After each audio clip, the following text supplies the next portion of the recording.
Chapter 4: The Tunnel and the Scream.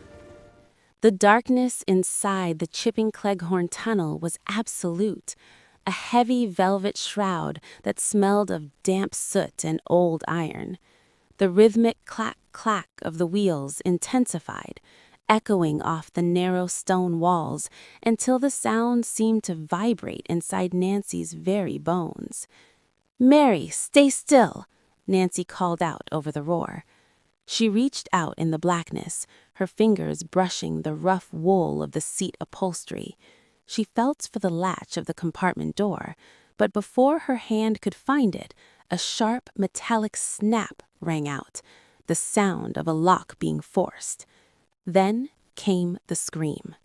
It wasn't a scream of pain, but of pure, cold terror. "No, please!"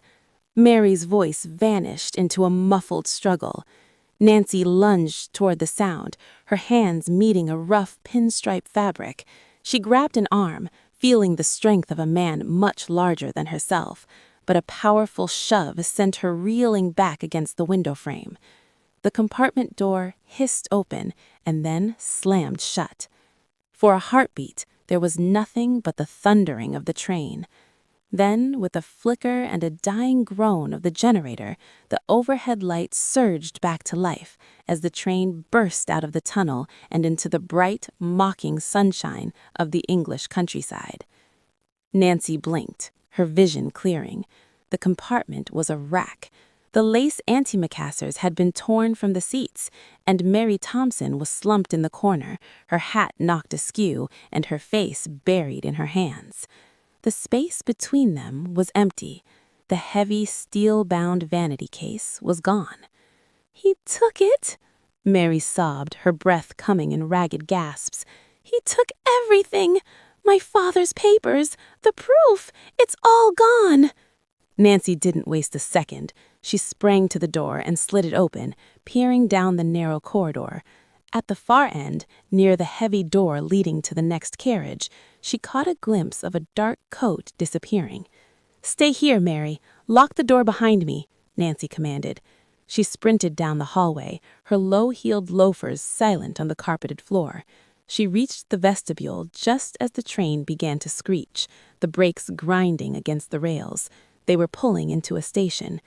Nancy looked through the glass of the exit door. A man in a pinstripe suit was already standing on the iron step of the moving train, the steel-bound case tucked firmly under his arm. As the train slowed to a crawl at the platform, he leaped lightly onto the gravel, ducking behind a stack of wooden crates marked perishable goods. Nancy moved to follow, but a stout conductor blocked her path. "Careful there, miss. Wait for the full stop, if you please. Safety first." "But that man, he's a thief!" Nancy cried, pointing toward the crates. By the time the conductor stepped aside and the heavy door groaned open, the platform was a bustle of activity. A group of schoolboys was clambering on, and an elderly man was struggling with a cage of racing pigeons.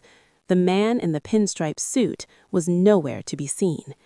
Nancy stepped onto the platform, her heart hammering. She looked up at the station sign, hanging in its wrought iron frame. St. Mary Mead. A gentle, familiar voice spoke from behind her. "Oh, dear, you look as though you've just stepped out of a penny dreadful novel, Nancy. And I suspect that young man running toward the woods didn't have a ticket, did he?" Nancy turned. Standing there, leaning on a neat umbrella and wearing a hat adorned with a single artificial daisy, was Miss Jane Marple.